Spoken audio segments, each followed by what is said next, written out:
being said, I would like to go ahead and introduce the moderator for the next session, all the way from South Africa. Her name is Musa Mpofu. I do see she's with us. Oh, hi there. How are you doing, Musa?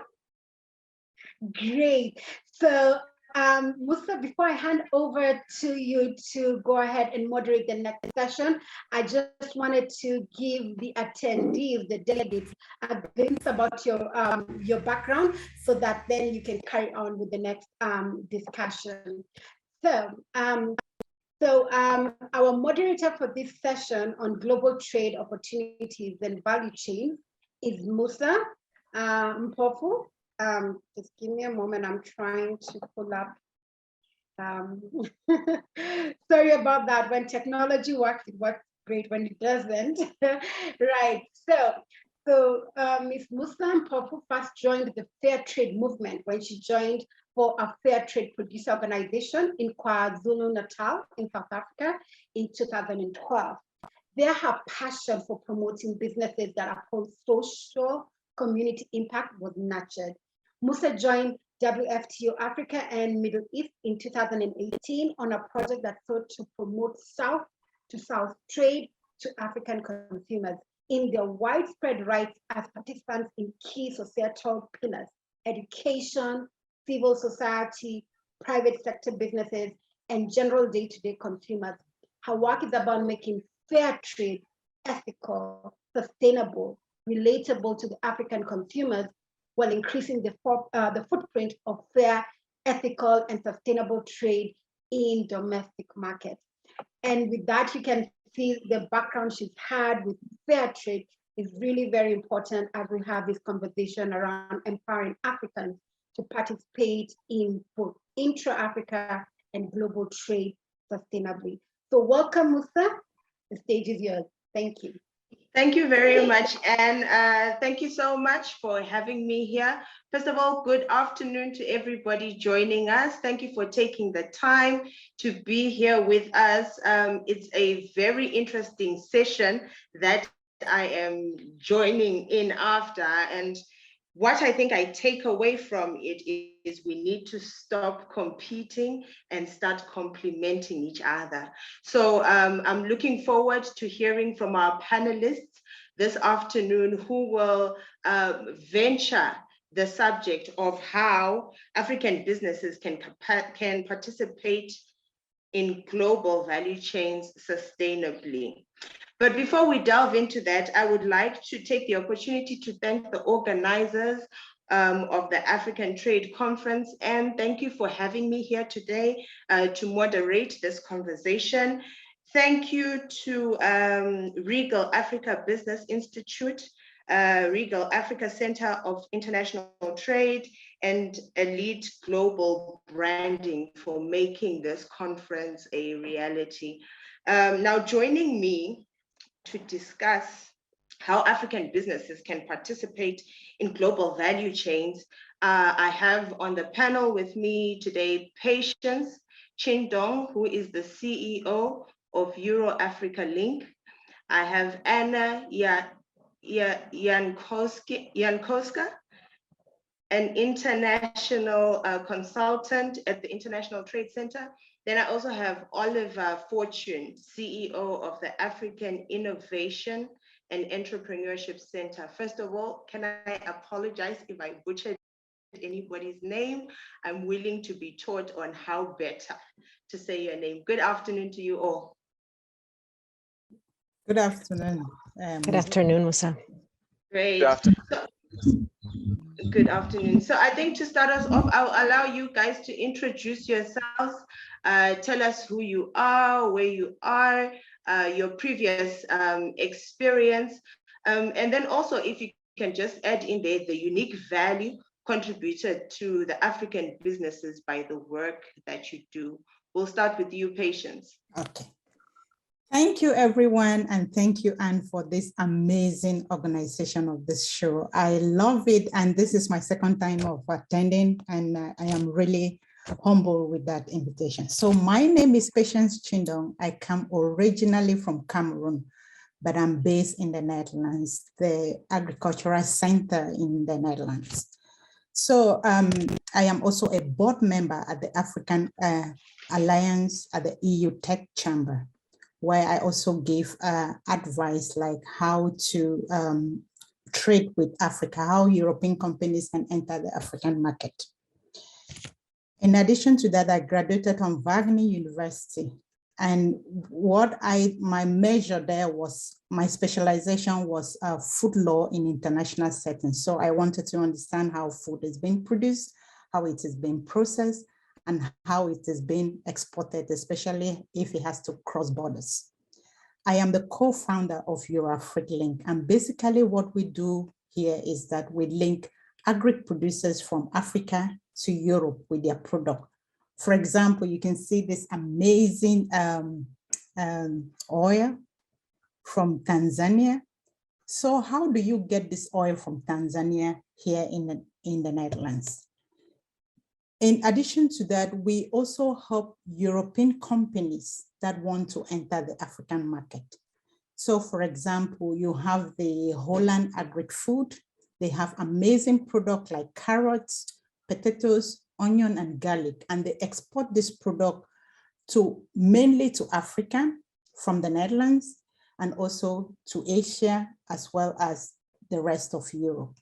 And what is so the unique advantages of also EuroAfri Link is that we don't only connect producers or exporters to buyers and importers in Europe, we also teach them how to do that themselves, so that when they encounter with us, they should be able, even after we stop helping them, they can be able to do that themselves. So based now on the services that we do, because this is the main service that we do, we are also into helping business owners in Africa write their business proposal for funding when the funding is available here in Europe. And we also help students who want to come study in agricultural university and tech university in Europe. We also help them to facilitate that process for them. So based on our unique advantages that we try to link African producers directly to European buyers. So in some cases, the product has to go maybe to Asia and then to the Netherlands, for example.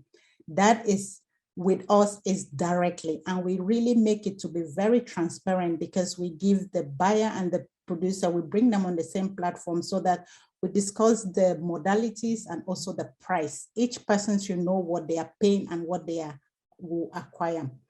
With our program, we have refined it for over 5 years. So this year, 2020, we are 5 years in business. So we have refined this program over the years. And with us, you have the latest update about EU food law, how to export to Europe. So we help you with that. And we help you to put also world-class content, so much so that you should be able to showcase your product at the world stage at first-class level. And we also have many case studies that we have also worked with, so much so that you can learn from these people, their journey from where they are and what they want to be. So what our unique added advantage actually is that we have these 6 elements that we actually teach it during our training program, and we do that every month. We have one on the 17th of this month. So I invite all of you to join and also weigh in on what we do. So thank you. I'll stop from here and then I will continue later.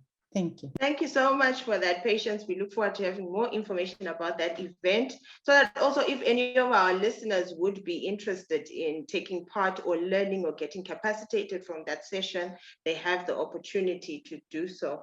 Up next, I'll invite you, Anna, to go ahead and introduce yourself. Thank you so much. Thank you as well to Anne for the opportunity to be here for the first time in the Africa Trade Conference. It's an honor to be here.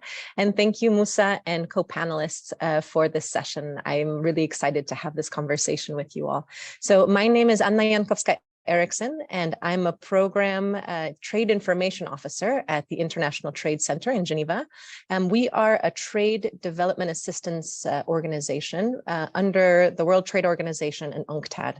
So our goal is to really try to empower small and medium-sized enterprises to take advantage of new opportunities in markets across the world. To tell you a little bit about my background, I've been working for the past 14 years in trade research, in capacity building, and especially in developing digital tools to help entrepreneurs. So I work in the trade and market intelligence section, and my goal in terms of empowering African businesses is to equip them with accessible, free information so that they can make strategic business decisions both across the continent, but take advantage of opportunities across the globe. So I'll stop there for now. That's very interesting. I know that small and medium enterprises would be very willing to take advantage of any free opportunities that they are out there. So we look forward to getting more information about that. And then lastly, I would like to give the opportunity to Oliver to introduce himself. Thank you so much to our program director, Your Majesties in the House, Your Royal Highnesses, the rest of the team, fellow co-panelists, as well as fellow entrepreneurs. Good afternoon. And thank you so much for the opportunity and putting together an amazing program. I think it's time for action, as my co-panelists mentioned. My name is Oliver Fortune Chikizere. I am a business strategist, expert, and I also very, very focused on international trade and I do a lot of business strategies. I am also the president and the CEO of the African Innovation and Entrepreneurship Center, which is an independent center that focuses on building and creating a large quantity of entrepreneurs using designs, engineering design, as well as because people don't realize that without entrepreneurs, nobody can get paid, including governments. Everyone cannot get paid. So we really need to empower and develop a large quantity of entrepreneurs in order for us to be able to create economic growth, the much needed jobs, as well as wealth for the continent. So COVID-19 came as a blessing to us because now we are now having these dialogues as Africans, and without also the empowerment of youth and women, we can forget about development. So we really need to start from the grassroots level, do that design thinking, cause of effect analysis. What are those challenges that entrepreneurs are facing and how we can help to build more entrepreneurs and create the Africa that we want. The Innovation Center also focuses on 4 pillars. So number 1, it focused on investment facilitation. As we are talking now, we just finished a conference yesterday, the Africa Trade and Customs Week on global trade. We are busy with the Africa Partners Growth, where we already have 77 investors confirmed to engage in partnership with leading women of Africa in Cape Town from the 1st to the 5th of December.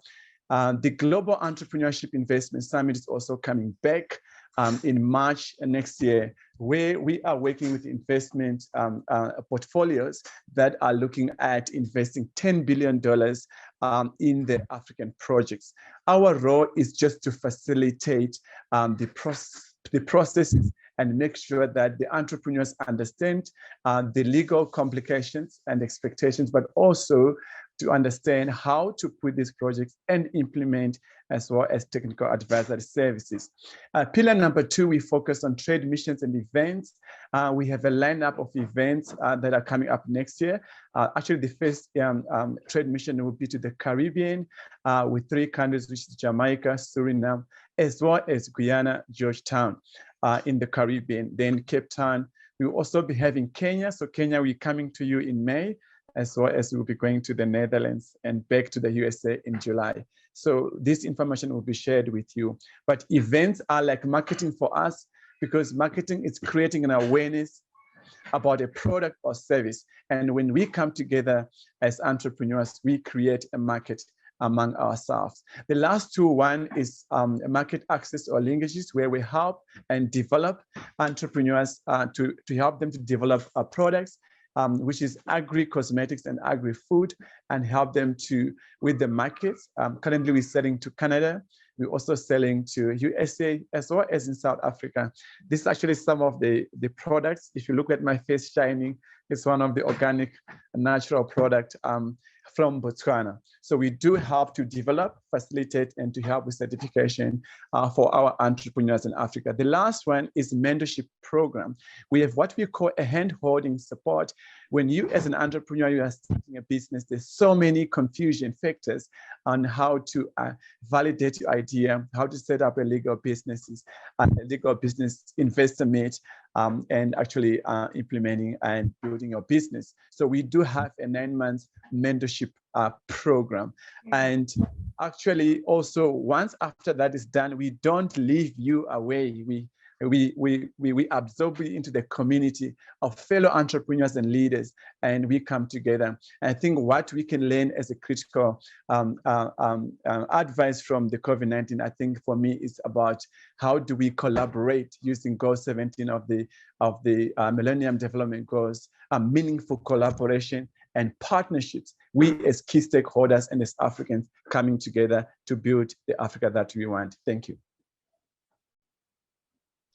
Thank you for that. I think we have a very diverse set of skill sets here that will help us give very practical, because I think that is what is necessary in this particular engagement, for us to have very practical elements of how African businesses can participate in global value chains sustainably being the key, because it's very easy for them to have one opportunity, but how do you ensure that that business can continue to provide or be a factor within that value chain? So to kick off the conversation, I would like to find out from any one of you, this is just an open question, on whether you feel that the small and medium-sized businesses within the African context are adequately capacitated to actively participate in global value chains.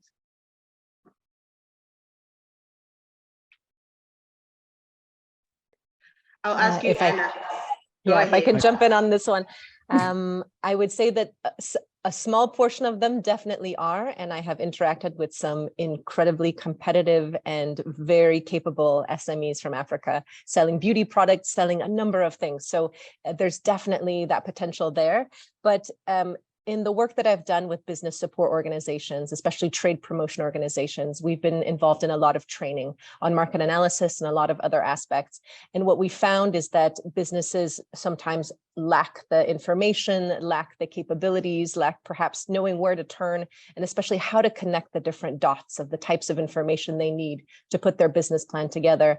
And oftentimes another big factor is the financial resources to take the risk, right? To really scale up their business and to really try to reach new markets. So I would say in some respects, there are, there's definitely some firms that are ready, but I think that as Oliver already pointed out, I think that moving forward, if we want to make sure that regional integration and that value chains are really effective in helping create prosperity, connecting SMEs and engaging with them is absolutely crucial. Maybe I can just add on to what Anne just said. Okay, sure, go ahead. Okay, with the businesses that we have worked with, small and medium size as well in Africa, I have come to realize that some are really very ready for export, but it's just that, you know, with COVID, the laws changes. So you need some adjustment with that. So those few adjustments and paperwork can really help them get over their product over here in the EU, for example. But others, they have no clue how to start, and they have amazing product that can really earn them a lot of money here in Europe, but how to go about that is the problem. So that is actually the reason why we created this training program, where we bring in all these elements that you need to be able to brand your product, to make it outstanding in the world market, and also to just showcase this African brand. Because come to think of it, all what we produce in Africa, say for example, the amazing avocados from Kenya, avocados also come from Peru and Mexico, like that. They produce also amazing avocados. So how do you compete with these also giant producers of avocado? Even in Portugal here in Europe, they also produce avocado. But how do you make our avocado from Africa stand out? So you need somebody to be able to showcase and to really show the finest and the best. And to be able to trade with buyers here in Europe, you need to meet the parameters of how to trade in the EU. The EU is very strict when it comes to import, export, when it comes to food, because whether your food is organic or conventional, it should be safe for consumption. So this is what our organization really try to make our African businesses ready. I mean, ready for export and stay ready. Thank you. I think another factor, I'm not sure, Oliver, if you want to jump in, but I think another factor that was mentioned in the conversation just before ours is the need for us to sell Africa within our products, so that our products don't get lost in the noise and in the crowd, because the reality is there's a lot of stuff out there. Like you said, there are avocados here in Africa, but you also have avocados in Peru. So how do we make them stand out other than statutory health and whatever? How do we make someone stand up from their house and want to go and buy that avocado from Africa? What is so unique about it that is the one that Thank you so much. Oliver, there's something that you wanted to throw in there? Yes, I just wanted to add. I mean, I think there are so many impediments to capacity building in terms of supporting. Give an example of farmers that are producing maybe avocado peels or maybe vegetables. One of the first challenges is that they don't have enough technical support and they don't have equipment. Then there's the issue of infrastructure and logistics. So we actually have to go to those grassroots level, send people to go and train. And even when you train, that training has to be tailored, because like what you call your mini MBA class, you have to go there and work with the local community where you can actually develop it in a language that they can understand, help them to become cooperatives or to work together. Then you can ensure sustainability and also standardization, that they do understand what are the expectations. The work of EuroAfri, for example, that's a good example that can be done across the continent to help our producers. Then secondly, there's the issue of value addition to industrialization. When are we going to pay our farmers well? I mean, we have been exploited where we sell, let's say, your cocoa beans from Ghana to Europe, and then when you buy the chocolate bag, which is added with so much sugar, you buy with a lot of money. So that's another challenge. Then there's a go-to-market strategy. Actually, we have developed at AIEC a go-to-market strategy where we help entrepreneurs with how do you take your business or your product to the market. And then lastly is that when we do events, for us, events are not what my Venetia like to call nice to have. Our events are much more looking at meaningful collaborations, programs that looks beyond an event. And also, even our training programs addresses different issues. And one of those issues is how do you look at the optimal way to achieve 7 key results. For example, learn from the best. So you have your key stakeholders and within the ecosystem, your sector-specific mentors, your consultants, your regional bodies, your UN women, for example, your government, the state, as well as the entire business community, your academia. We found out that when it comes to agriculture, we need partnership with the universities that they can be able to do research and test our soils and products, expand your network of winners. And I think the business is not just about money. I think it's more, we have to look at business beyond transactions. We have to build relationships that are meaningful. So learn from your network of winners. We are here today. There's a lot that I'm also learning. So when we are coming together, we are learning from each other. So there's knowledge sharing and learning from each other. Generate clientele and grow your revenue. Most people don't know how to. I asked a lady in a salon the other day and I said, how is business today? He said, no, we've done well. We just make 2,000 rand. And I said, how much did you actually make? How much was your production cost? No, don't worry, Oliver, we're making money. We just make 2,000 rand. Entrepreneurs don't really understand that. Yes, you may have made 2,000 rand today. You did not make 2,000 rand. Maybe you spend 1,800 just for your production cost, and you actually. So you only just made 200. 200. So it's very, very important that they understand the financial understanding. Finding the right partners is very, very important, because as an entrepreneur, we don't have executive board of directors.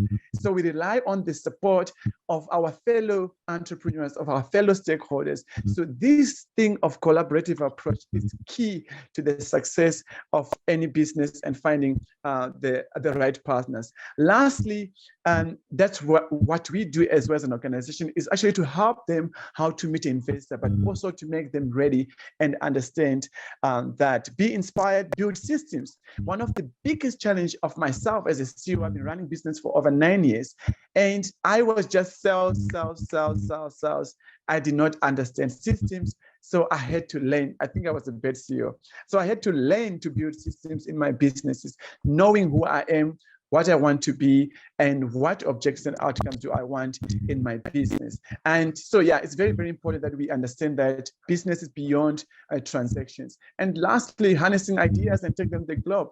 I think that's why this conversation is important. But we now need practical solutions, not just talking. I think we have been talking, but let's come together. Let's build this Africa that we want. Thank you. I think the practicality is underway, hey? We are not only just talking anymore, but we have come to the place where we are now doing. If I can just bring you in, Patience. EuroAfri plays a unique role in facilitating producers and businesses in the global south to enter the Euro market with ease.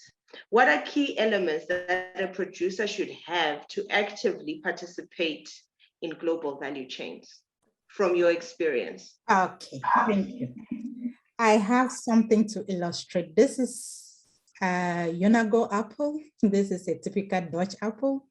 But just take this apple to represent just any other fruit or any other product that you're producing, be it avocados, mangoes, and whatever. To be able to take this avocado, or say it is an avocado, but say taking this product from Africa to Europe, we have, from the experience we have with other people, we have come together and realized that there are 6 core elements that you need to know to be able to export your product from Africa to Europe. I will not go through the 6 core elements here because of the time. I will just center on one, which is a product. You have to understand that a product is not difficult because it is, a product is not being bought here in Europe because it's difficult to make, but it's because of the satisfaction that the buyer will get as well as the consumers later. So here it's not only buying this physical product, but the documentation that comes with it and the safety. So is your product actually meeting the requirements to trade in the EU? When you say you are organic, do you have the papers to prove that? What is the quality of your product? How can I trust you that what you are saying is correct? All this has to be taken into consideration before you even start thinking of approaching a buyer here in Europe, because the issue of trust has really tarnished our image a lot in Africa. And coming together on a platform like that is actually to highlight those areas that we really have to work on to be able to really regain this trust. Because as I said, we have amazing product that is really highly needed here in Europe, but getting this product over is a problem. Then you also have this getting the track and trace, where it really ensures traceability and the origin of this product. So much so that if there is a problem with this particular product, we can know the batch where to take it out of the shelf or where to resolve the problem. So track and trace, and we work together with very trusted companies like The food insight here in the Netherlands, they are really amazing when it comes to track and trace. And this is really something that European buyers, they really want to know the source of their product, where their product is coming out from, and how it has moved all the way through the supply chain right here in Europe. And again, Oliver also talked of value addition. Again, when you see like this sunflower oil, it's from Tanzania, and you see it has moved from the seeds to the oil. Some people, they contact me, they say, we want only the seed. No, I say, no, they have already added value to it, buy their oil.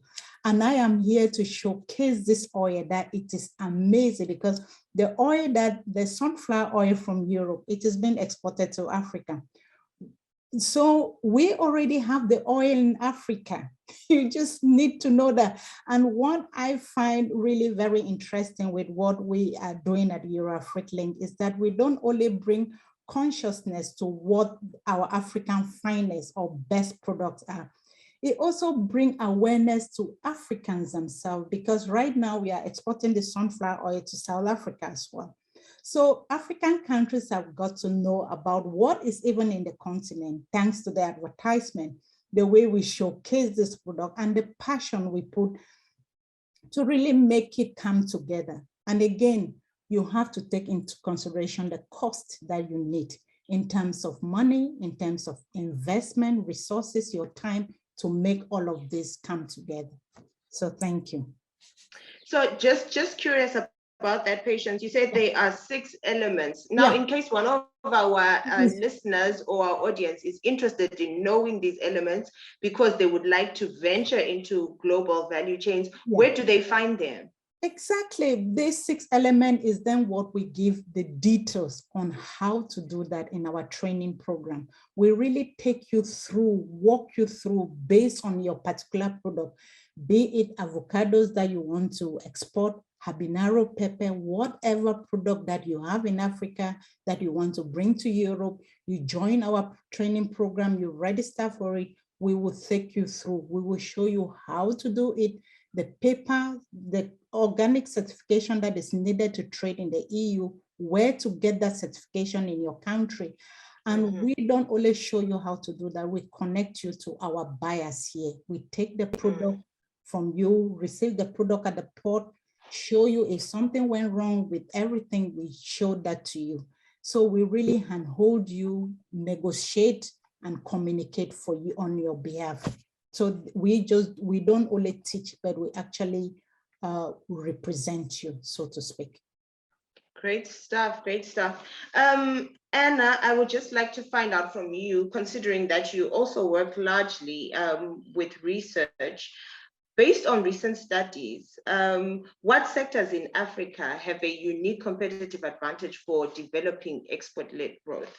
From what Patience has just said, I think there is definitely space for agricultural produce, whether it be fruits or vegetables, but are there any other sectors that small and medium-sized businesses that are currently operating locally or domestically could tap into on a global perspective?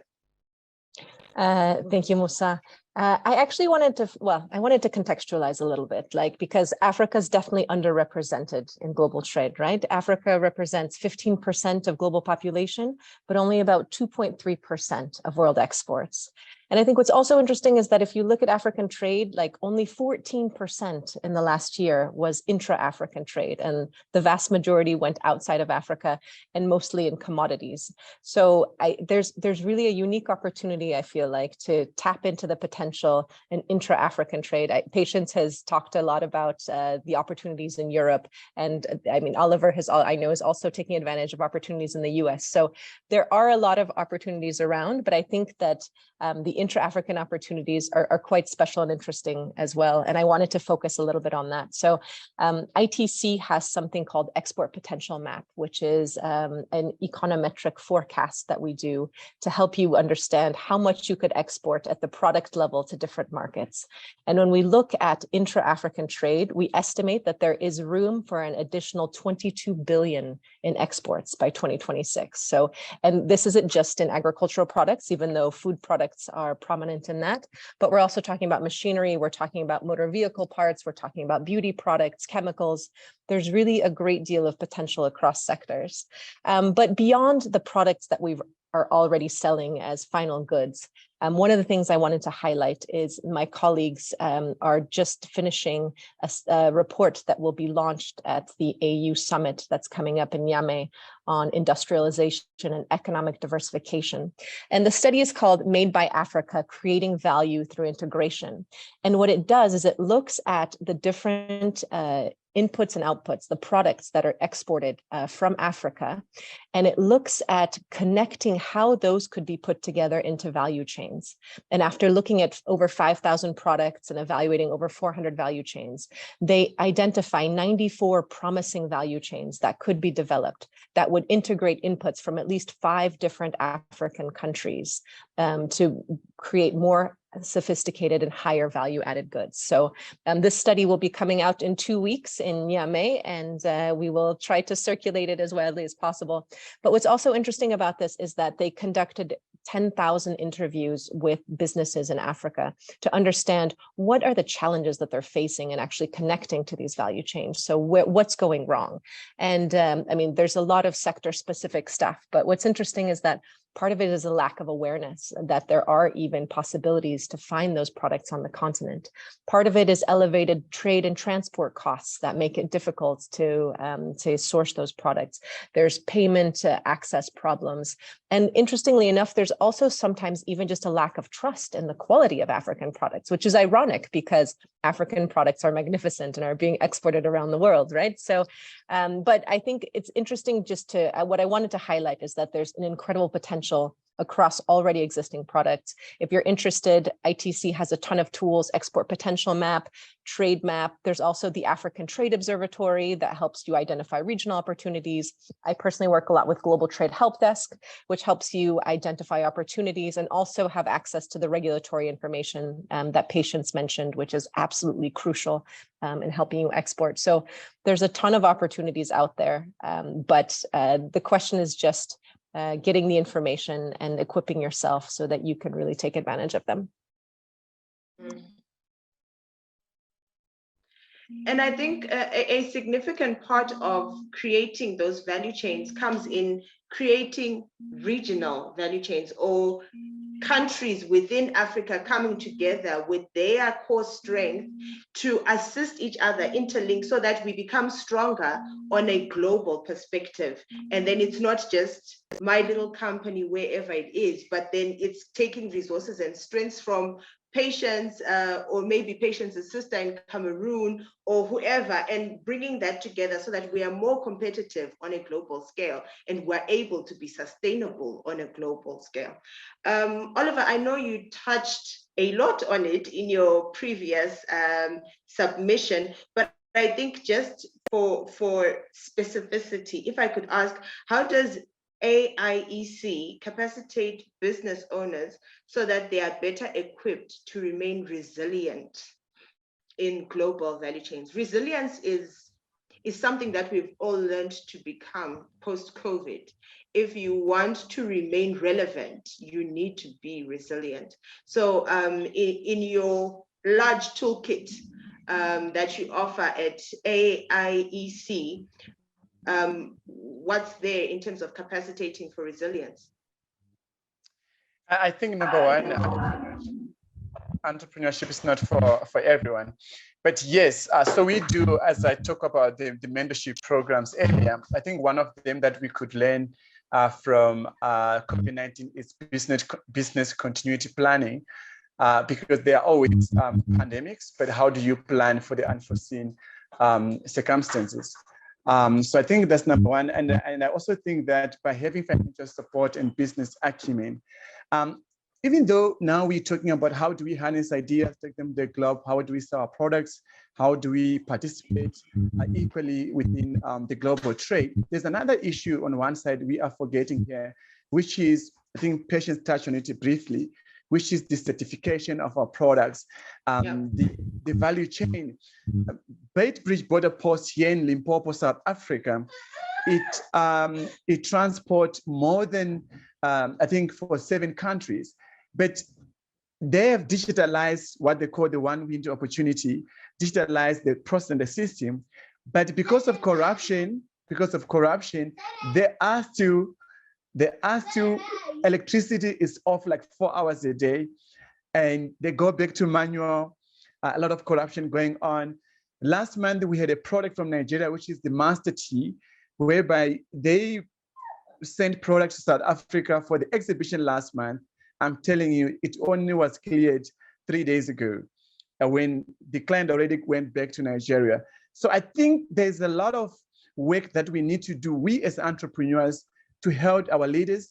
We need a dialogue also with the government, the state, the policymakers, and all the key stakeholders to address the issue of customs, of movement of goods and people, the different issues, so that we can be able to create a conducive environment for our traders. Thank you. Thanks for that, Oliver. But I mean, back to me as a, well, not me practically, but I'm speaking as the voice of a small or medium business owner out there who is looking for tools for resilience before I get into global value chains. I hear what you're talking about in terms of government policy, agreements, trade agreements, and all of that. But from a small or medium business perspective, what can I do for myself, for me to become more resilient, to enable me to be a participant in these global value chains? What are my tools for resilience? Join AIEC Business Directory. So part of the 9-month mentorship program is that we create that. So we tailor the different programs and training based on the design thing around it or the cause of effect analysis. So we look at what are your challenges, for example, IP, intellectual property, and innovation, which we don't respect as Africans, but it's the key to any sustainability of any businesses. So what we need to do is that we want them to join the different programs. Patience mentioned one of the trainings they do for exporters.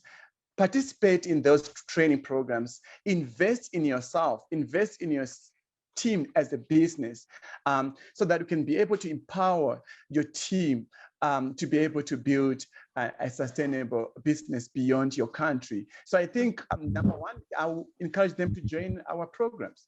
We run masterclass, we run mentorship programs, we run workshops around these different issues. And we don't just come and bump you with a workshop or a masterclass. We first do research on your community, on your team, on your entrepreneurs, and see what are the challenges and how best we can bring the tools to help them alleviate or to take them to the next level. So invest in yourself, participate in the training programs.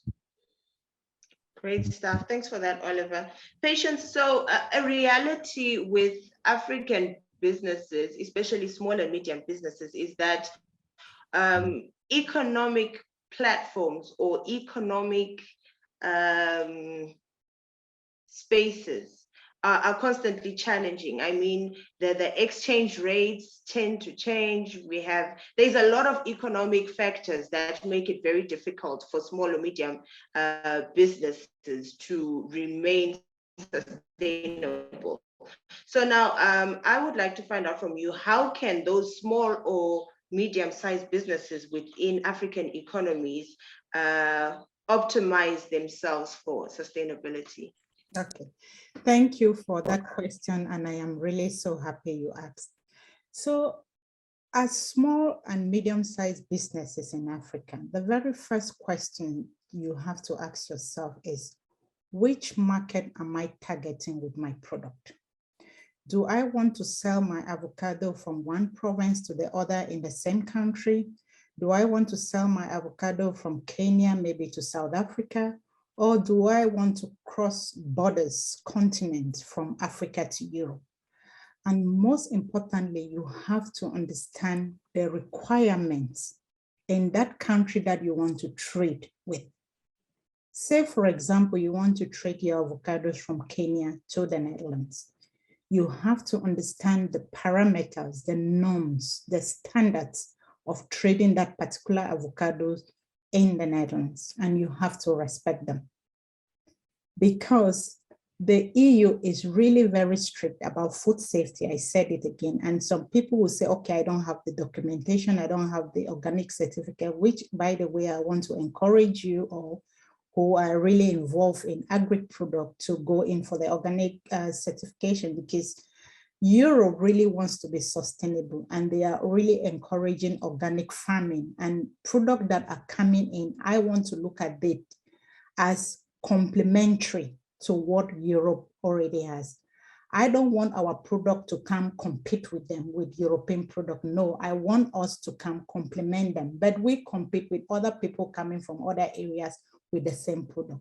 So what are the requirements? Very important. How do I ensure quality? Because this is the number one issue that buyers do have importing goods out of Europe. Is the quality right? And with an affordable price, you will certainly get a buyer for your product. And you have to also invest in making this business work. Invest in yourself, really get to understand and learn everything that you want to involve in, understand the challenges, how I can go about it, look for who you can partner with, who can complement what you are doing, not competing with you like that. So look for those people and then work with them. Invest, bring in resources, make a plan for yourself, see what you can achieve, see what you need help with, and see how you can collaborate with other people who really have the things that you need to be able to make your business work. I think by doing that, investing in all of this will really make you to really stand out and not be struggling in your business. Because come to think of it, there are so many organizations and a lot of knowledge out there, especially with online. So if you are able to invest in yourself, you will really find your way through this international trade, which I really encourage you to do. Thanks. I don't think we can run away from the fact or the impact that digitalization plays in all of this. I mean, post-COVID, or even during COVID, we suddenly realized that, well, here in South Africa, we couldn't go out and shop. All of a sudden, you now have to know how to shop digitally. You know, previously we were afraid to get on our phones and order stuff, but all of a sudden you don't have a choice. You have to order whatever it is that you need to get something in your house, to get food, to get clothing or whatever. So Anna, I would just like to bring you in on digital tools. In our small minds, especially mine, I'll speak for myself, I view that digital frame just as maybe social media or digital marketing, but I'm sure there's a whole lot more to it other than just that. So maybe if you can just capacitate small and medium businesses on what digital tools are available for them to leverage off for efficient, inclusive, and sustainable global trade. Thank you, Musa. If I can continue on Patience's example, let's take an avocado. Let's take an avocado from Kenya. So the first thing I'd want to do if I'm trying to decide where to export it is I might go to a platform that was created especially for SMEs, bringing together information from across 10 different agencies, like the Global Trade Help Desk. So I would type in Kenya, I would put in my product code for avocados, and I would be able to directly compare how economically attractive the top 10 different markets are. If I'm not convinced, I could put in another market. Then I'm going to see how much it's going to cost me using this digital platform. What are the tariffs that are implied? Are there any trade agreements that I can benefit from? What are the rules of origin associated with that? Then I can go into all of the regulatory requirements that Patience has been telling us about, all the sanitary and phytosanitary, all the labeling requirements, all the quality standards, so that I can see, can my avocado actually meet those requirements? From there, I might be curious in terms of trade finance or looking at potential buyers. But there's also a chance, as you mentioned, Musa, that I want to join e-commerce. So if I want to join e-commerce, I might consider something like the ITC Ecom Connect platform. It's a special community created especially for digital entrepreneurs to teach you about how to adapt your business online, like how it is that you can create an online store, how it is that you can learn to do digital marketing, and what are the specific marketplaces that you might consider. Interestingly enough, we have the Africa Marketplace Finder that can help you find the e-commerce markets across each African country. So this is an opportunity that could help perhaps hold your hand a little bit, like the programs that Oliver and Patience already mentioned, in terms of helping you take the digital jump and helping you also with a community of thousands of other entrepreneurs to prepare and get guidance from as you make that transition. So, I mean, ITC honestly has a bunch of different digital tools that I would encourage you to use. My favorites are Export Potential Map, but the African Trade Observatory is actually one of the 5 official instruments of the AFCFTA. So also something that's worth checking out if you have the time. But those are just a couple of hints on which digital tools we can embrace to really simplify market research, find the resources that we need, but also take the jump into digital trade.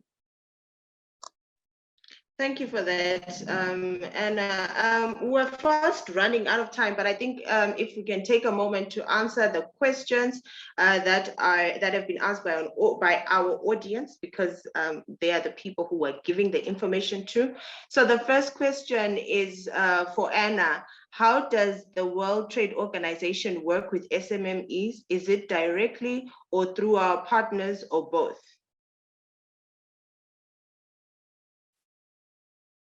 So Anna, you can go ahead. Sorry.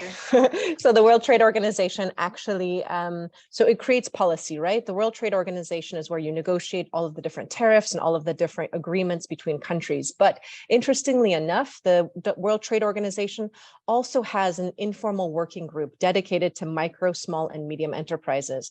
And what they're trying to do is to make sure that the voice of small and medium enterprises is really taken into account in all of these negotiations, and especially to make sure that SMEs are able to benefit from what's being negotiated at the WTO. Happy to provide any additional information bilaterally. I can also share my email if anyone is interested. That would be very useful. Thank you for that, Anna. Second question is, organic certification is a very important requirement for export. With proper plans around capacitating and equipping can assist a very rural person to participate in the value chain.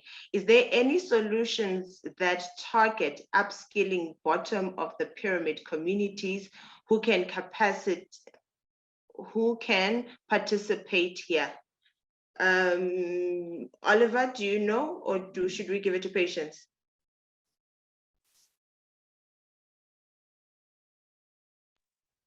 Thank you so much, Musa. Great submission. There are organizations such as She Trade Africa that do help mostly women and youth entrepreneurs with certification. There's also Fair Trade Africa that do facilitate. In South Africa, we have a business, we have under the Trade and Industry Ministry, we have small CEDA, which is Small Enterprise Development Agency that do facilitate some of these workshops that help and connect you with the organization that do certifications. But I think through organizations as well, we could link or connect to the bodies that can help you with certification. For example, if you are looking for the American market or the Canadian markets, they also want you to be certified by EcoCert. For example, currently we are looking for a lot of soybeans. I think there's a company 10,000 metric tons from Africa, but you have to have been certified by EcoCert. But we can assist through our different organizations by linking you up with the right key stakeholders within the ecosystem. Thank you. Thank you for that, Oliver. Then we have one last question, and I will give it to you, Patience. It's actually for you. It says, Patience, do you assist in finding the markets? Of course, yes, I do that, because that is even where we started. EuroAfri Link we started this organization because we wanted to connect African producers to access high value markets like the EU. So in that case, we connected them to the buyers that we have in our trade directories. So we then later on, as I said, we have refined this organization now for the past 5 years. We said, okay, it's nice to also teach these people how to do that themselves, even after their encounter with us. So with us, we actually handhold you, we represent you in front of the buyer, we negotiate the price for you, we tell you the price which is actually currently selling, and then we tell you if maybe you are putting your price too high or too low and things like that. And same with the buyer. When the buyer is giving a very low price or a very high price, we say, no, the others are giving at this price. So that we really create transparency and to ensure that trust, because I want to win our African trust back in the world market. So that is why I want to sell what we have. So I represent you, I talk on your behalf, and we agree, of course, on what I should say, if you agree with that. And then also because the law in Europe, since I represent you, if something goes wrong, I also represent you in front of the court. So that is why I really try to really select the people that I want to work with and who are really willing to put in also the effort so that I represent them wholeheartedly. So this is what we do. I really represent you fully as well as I represent the buyer. Don't forget that. I want a win-win collaboration, a lasting relationship between buyer and seller, so that even after I leave the picture, you both can still continue to do business together. Yeah, thank you. It's so unfortunate that we have so quickly run out of time. It feels like we just started talking and all of a sudden we have to go. I had really wanted to give you an opportunity to give our listeners just one last piece of advice. I don't know, can I go ahead and do that, Anne? Yes, we are ready to hear what the panelists have to say. So yes, they can give their last remarks about the work that they're doing. Thank you. So I think if you can just give medium, small businesses out there, even the large ones can also benefit from this advice. One piece of advice as to how best they can capacitate themselves, what they can take advantage of to ensure that they are sustainable in global value chains. Can we start with you, Anna? Sure. I think I would just say dream big and be proactive. There's a ton of tools and information out there that can help inform your decisions. There's incredible organizations like She Trades that Oliver mentioned, but also programs like that are already represented on this panel. So dream big, get out there and really try things, because there's a world of opportunities if we're willing to put in the work and to take advantage of them. Dream big. That is scary, but it's a necessity. Dream big. Patience?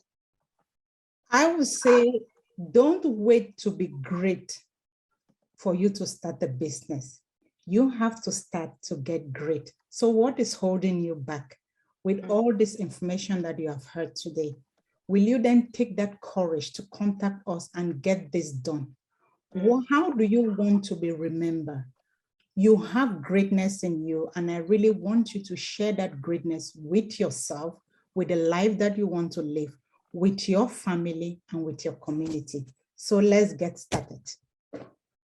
That's amazing. Tap into the greatness in you. Thank you for that, Patience. Lastly, Oliver.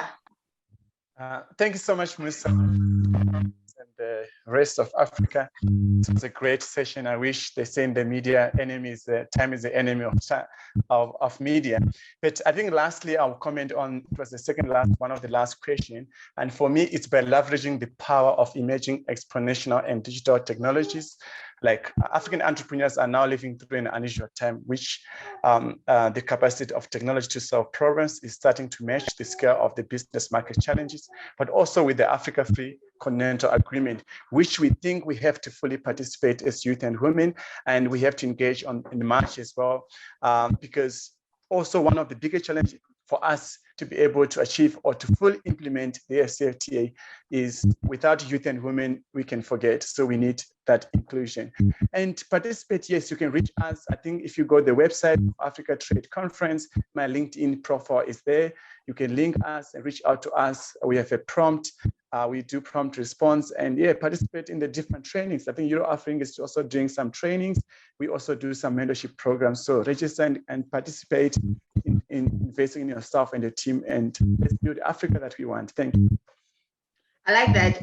I mean, after every submission, you have said consistently, Oliver, let us build the Africa that we want, Agenda 2063. Thank you so much to my lovely panelists. It has been a pleasure talking to you, getting all the information that we need to capacitate small and medium-sized businesses to participate actively in global value chains.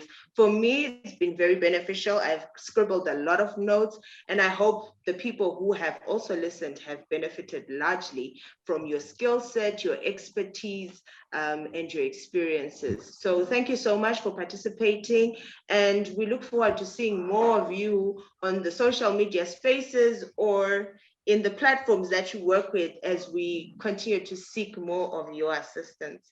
Thank you for the opportunity again, Anne. Over to you. Thank you, Musa, very much for that wonderful moderation. We got a lot of information from the panelists. I thank them, and you were able to ask the right questions so that we could be able to learn from them really about how we can participate in global value change. So that was very interesting. I also like the fact that you kept time. So I think it's a new Africa, right? We are keeping time. That is the standard that we at the Africa Conference Series sustain, that our events start on time, end on time, and are impactful. So thank you very much, Musa.